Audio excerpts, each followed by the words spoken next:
Hello YouTube, this is Morgan, Airspeed Prime here at my next Avatar weekly discussion topic video, and in today's video we're going to be doing some more discussion on the Avatar The Last Airbender trading card game, Quickstrike, and specifically some of the other stuff that the flavor text as well as the card art reveals to us that we don't actually know.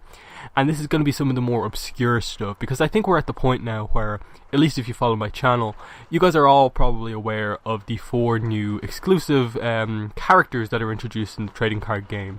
Afiko, Malu, Kinto, and Jojo. I covered them in a previous video. I'll link that in the description and in the pinned comment below. So you can check out that one if you haven't seen them yet, because I, for the most part, won't be re-going over that stuff in this video. This will be separate stuff to the new character stuff, though I will be, I suppose, referencing that. So my recommendation would be to watch that video first, then watch this one. But yeah, let's get straight into it. The first 2 cards I'm going to show to you are basically just going to be, I think, 2 fun ones. There's nothing too serious about them, but I just think they were a cool way to start off the video and give you a really nice, just 2 lines to really nicely explain the difference between some of the bending disciplines. So the first one here is this card, Closed Hand Form. And you can see the flavor text says, the closed hand moves against the enemy, forcing him to reveal his weakness. And then the counterpart to this is Open Hand Form. And it says, the open hand moves with the enemy until he reveals his weakness. And I think that's a really good way to, one, obviously the card art, explain the difference between firebending and airbending in terms of philosophy. And I think you can roughly throw in the fact that earthbending for the most part is a closed hand form, and then waterbending is a open hand form for the most part. That they all have similar philosophies, but it absolutely applies more so to fire and air. But I just thought they were really cool that they kind of did them in like counterparts, in that like it's, you know, Zuko and his mentor, and then it's Aang and his mentor. Just really cool little effect there. Next, what we're going to get into is a series of 3 cards, though I've added an extra one in because it sort of relates, about references in the trading card game to dragons. So the first one here is this card. It's called Breath of the Dragon, and you can see the flavor text at the bottom says, once a king forbade his court from paying the dragon's tribute, and it's from something called the Dragon's Parable.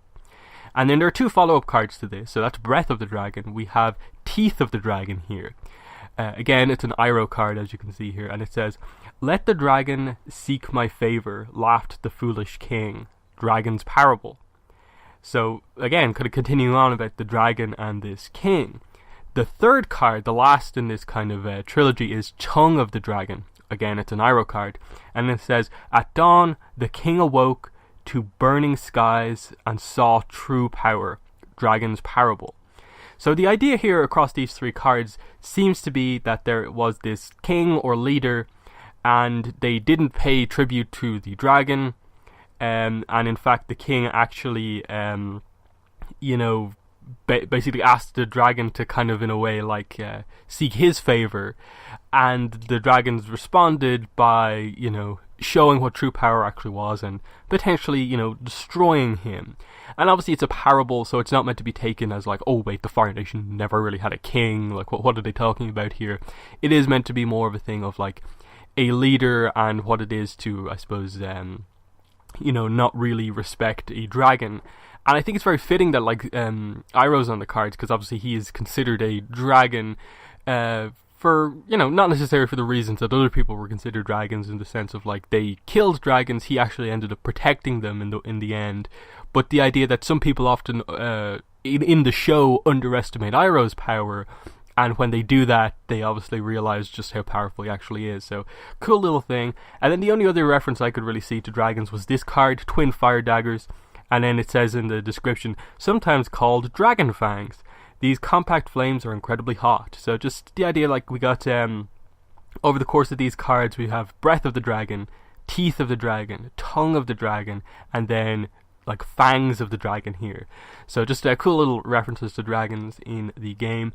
Next, what we're going to get into here is one of the things that I think in preparing for this video, looking through all the cards and the flavor text, I think ultimately the big thing that this card game does that makes it so interesting is that the art and the flavor text delves, pretty good for a card game into like the war, like the genocide, the battle that happened between the airbenders and the firebenders at the time.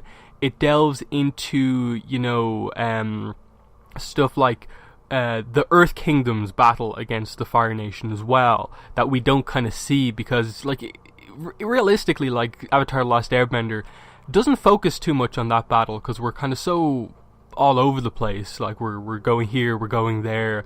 We kind of just assume, like, I think it's mainly like Haru and Tyro who kind of say they're gonna like support like rebellion efforts against the Fire Nation. So some of these cards actually showcase battles of like Earthbender, citizens against the Fire Nation.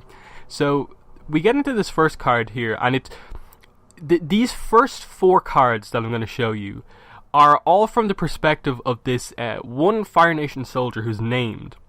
You can see at the bottom it says his name is Muki, M-U-K-I, and he's a Fire Nation soldier. And you can see here in this one, Rock the House, it's Bumi lifting Muki up, who's in an Earth Kingdom, the top of an Earth Kingdom building. So immediately you have this idea of like Bumi fighting firebenders, which obviously this game being set back in book 1 and not in any way knowing what's going to happen in book 2 and 3. When did this actually happen? But we'll get into that in a minute. And we'll cover the Muki cards first. So the flavor text says here, what do you mean we're safer in here? As he's obviously getting lifted up. The second card is called Earthbound, and you can see it says here, flying earthbenders. Now that's just unfair. Muki, Fire Nation soldier. The third one is Jet, of course, falling leaf ambush. Man, why don't we ever look up? Muki, Fire Nation soldier. And then the fourth one, the last one with Muki, is Boulder Smash. Oh, good heavens, that boulder is heading straight for... Oof, as he gets hit. Muki, Fire Nation soldier. So, the big thing to take away from these, of course, is that you have this soldier who's battling a variety of Earth Kingdom kind of fighters, like Haru in the Earthbound one, and then you obviously have Bumi in 2 of them, which are meant to be like related to each other, and then you also have Jet, suggesting that this guy along the way encountered, survived a lot of these battles, but ended up basically involved in a lot of Fire Nation battles against the Earth Kingdom, which I think is interesting. So immediately kind of what you then, I suppose, jump to is the idea of like, wait, when did Bumi fight firebenders at this time setting? And this is where I'd bring the idea of like, clearly Omashu has been under attack before. And like this could be set like a year or 2 prior to the series happening, so as not to ruin kind of continuity of the fact that like Bumi surrendered. The idea that like he fought a brief skirmish against Fire Nation soldiers like maybe very soon after Aang came to Omashu, I don't think is too big of an issue, with the idea seemingly being that Muki seems to be part of like a little kind of Fire Nation like scout unit that keeps getting beaten up, and then maybe they send a bigger army to the places that Muki was at, and that explains maybe why some of these places got taken over. So I don't think it's too big of a continuity error that Bumi, did some fighting in the war. But the next couple of cards kind of show more of that as we get into Dive for Cover, which is Bumi obviously avoiding a firebender's attack, and the flavor text just says, to an earthbender the best way is down. The next one is called Quarry Crush. As you can see, more firebender soldiers, and this one says, you guys look hungry, how about a sandwich, as they get sandwiched by Earth. The next one is called Quicksand. Again, Bumi versus a firebender soldier. King Bumi has a soft spot for this particular technique. Next one is... so that's all for the Bumi stuff. Next we'll get into some Monkey Gyatso stuff, but just a final comment on those Bumi cards. It's probably like the biggest point of contention probably in terms of like this unknown battle of Bumi and a couple of Fire Nation soldiers. It seems, it's not a huge invasion, so it seems like just a couple. So it could very well have just been like, these are the couple of soldiers Bumi fought like just before he surrendered. just a little scout unit, and then a bigger kind of unit came in. He realized the full scope and that he needed to wait for the right moment. But even if it's said earlier on or whenever, I don't think it's too big of a problem that he fought firebender soldiers before. It makes sense, he has to know about Ozai, know about the war. He's the king of one of the more notable cities. Of course he must have fought firebenders before. And just the connection that, like, Muki was at these other battles against, like, Haru at one point, or Jet at another point. But anyway, we move on, and we get into, as I said, the Gyatso cards. So some of these are just kind of quotes. Others, the art is the more important part in terms of showing him fighting, obviously at the start of the genocide. So the first one is actually, the art doesn't feature Gyatso, but it's kind of like a quote from him in a way. So Nimbus Churn is Aang doing this move, and it says, Monk Gyatso used to call this stirring the sky. The next card is Bitter Batter, and we see Gyatso's pastries were often bestowed upon other monks. Obviously the fun-loving aspect of Gyatso coming out here. The next one is Stifling Breeze, and this one says, a master airbender can form a barrier that not even a Yuyan archer can pierce. Which is a really cool one, suggesting that, of course, the Yuyan archers were used against the airbenders in the initial attacks to start the genocide. So that's a really cool little card to make that connection.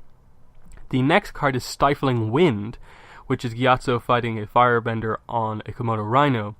And it says on this one, nowhere does the novice make his inexperience clearer than in his choice of opponents, suggesting, of course, that Gyatso was so much more skilled than most of the firebender soldiers he came up against, and that clearly numbers was the only reason he kind of got taken out. That was how powerful of a master he was. And look at the way he's blocking that firebender blast, just like sheer, basically, he's kind of brute forcing air through fire there in a way. So the next one is called Sweet Revenge, and it just says, Aang learned his mischievous ways from his mentor Monk Gyatso. Just more stuff with those pies. The fruitcakes, or whatever you want to call them. Next one is Windmill Barrier, which is really cool art here.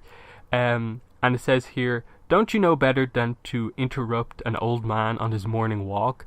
Suggesting that this is realistically potentially a piece of art showcasing, like, the first strike potentially maybe against the airbenders. Because if it's Afiko, who's from the Southern Air Temple, informing the Fire Nation about what happened, they obviously attacked the Southern Temple first, knowing that Aang was there. So it would make sense if, like, Gyatso's away from everyone, out having a walk, because he's on his own in most of these fighting cards. This could be a showcase of, like, Gyatso's first battle in the overall genocide, and him realizing what's going on, and this being, like, the first thing he said to the soldiers as he fought them. But really, really cool stuff there. Next one is Windmill Dome. Again, Gyatso versus firebenders. No flavor text here, but just the art, just to demonstrate more of the fighting. Next one is Downdraft, and it says here, air and gravity are not the same thing, but a skilled airbender can make one initiate the other. As clearly Gyatso has used air to send those firebender soldiers, stuck to the ground, basically. So pretty cool stuff again. Complete mastery. These are just some quotes from him primarily. So Contemplate. It says, we can't concern ourselves with what was. We must act on what is. Next one is Meditate. And it says, large deeds are accomplished by completing many small tasks. So just this is like Monk Gyatso's words of wisdom. Kind of Iroh style, but more from like an airbender kind of wise person. So next one, Channel the Winds. This is just another cool piece of art to see him using, that pretty cool technique. That's like the kind of rock cannon that Aang makes at one point, I think in episode 6. It's similar to that, and just you can see the Fire Nation soldiers running off, terrified of how powerful he is. And then the last one, Monk Gyatso's ally card, Monk Gyatso, Aang's mentor, and it says, just because you grow up, it doesn't mean that you have to stop having fun. And that that quote, I think, very much represents the character. I think they did very well with that quote to have that on his his main ally card. Given that he doesn't get chamber cards, Monkey Gyatso, it really made sense that he had that as his quote, and in that's the real thing I think he kind of in a way bestowed upon Aang, and that Aang's kind of always kept up across his life. So cool to see that kind of philosophy going on. But yeah, I think that's more or less everything I have to say about the card game right now. There's other stuff, of course, across the two videos of really covering the cards in depth. I haven't covered every card, I haven't covered every piece of flavor text, but I think the two that I have here cover most of it. Anything else would be basically me just bringing in any card that has flavor text, and some of it is just very, very generic. It's just a quote from the show that we already know. You know, maybe I might do one where covering some of the Zhao ones, because they have some of his lines that kind of, some new quotes from Zhao that kind of demonstrate some kind of interesting things about him in terms of his philosophy of a firebender.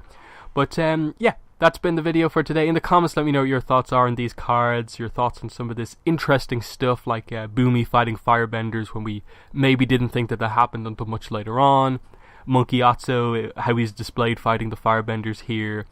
And so on. Just the very interesting stuff. Mookie, the Fire Nation soldier, who has a lot of problems with vertical stuff. Even the Dragon Parable stuff back at the start of this video. What are your thoughts on all of this stuff? And then, as well as that, of course, I talked a lot about the war stuff.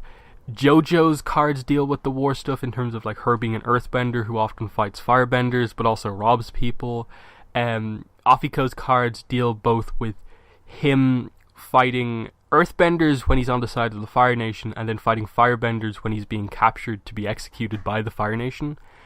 So a lot of other stuff deals with that as well. So that's been the video. Thanks for watching, and bye.